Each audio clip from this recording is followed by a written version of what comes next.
10వ అధ్యాయము అజమేలుని పూర్వజన్మ వృత్తాంతము.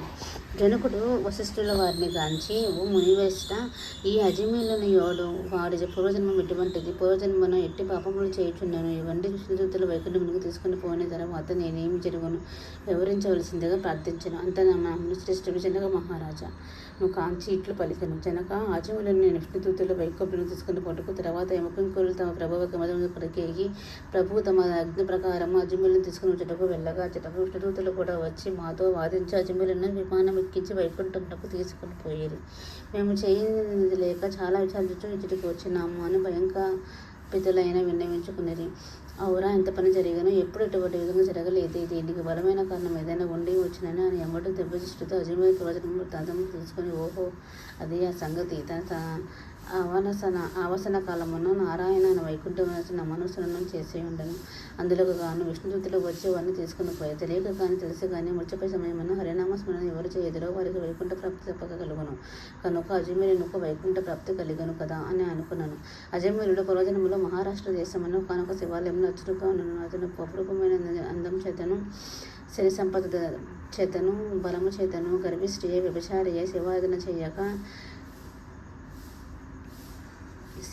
శివాలయం యొక్క ధనము సంహరించుచు శివుని విగ్రహం వద్ద ధూపదీప పద్యములను పెట్టగా దుష్ట సావాసములు కలిగి మరిగి విచ్చలవిడిగా తిరుగుచుండేవాడు. ఒకప్పుడు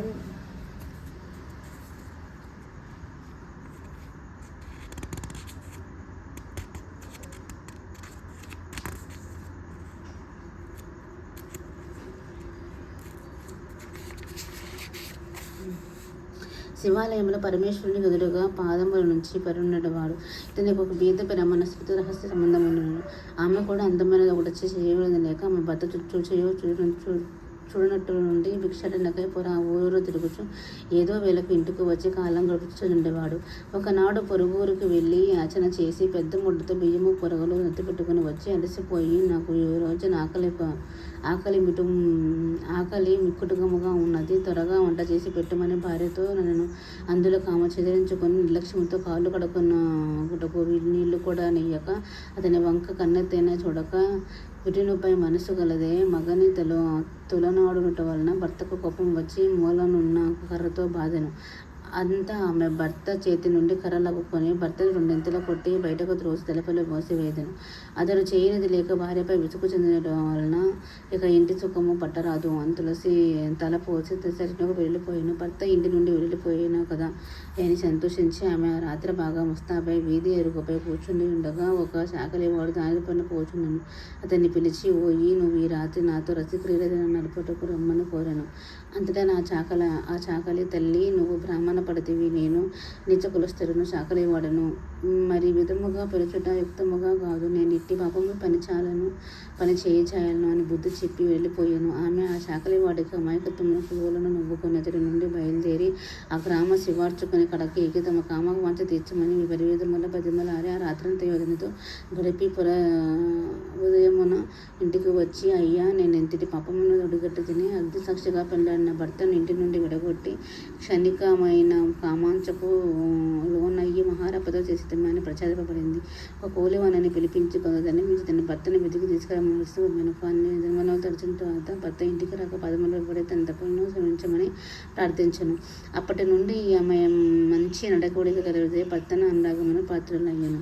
కొంతకాలం మనకు శివార్చనకు ఏదియో వ్యాధి సంక్రమించిన దినదినము క్షీణించుచు మరణించిన అతడు రౌరవాది నరక కుముల పడి నానా బాధలు పొంది మరల జన్మమెత్తి సత్యవ్రజులను బ్రాహ్మణోత్తరులకు కుమారుడే కార్తీక మాసమున నదీ స్నానము చేసి దేవతా దర్శనము చేసినట్టు వలన నేడు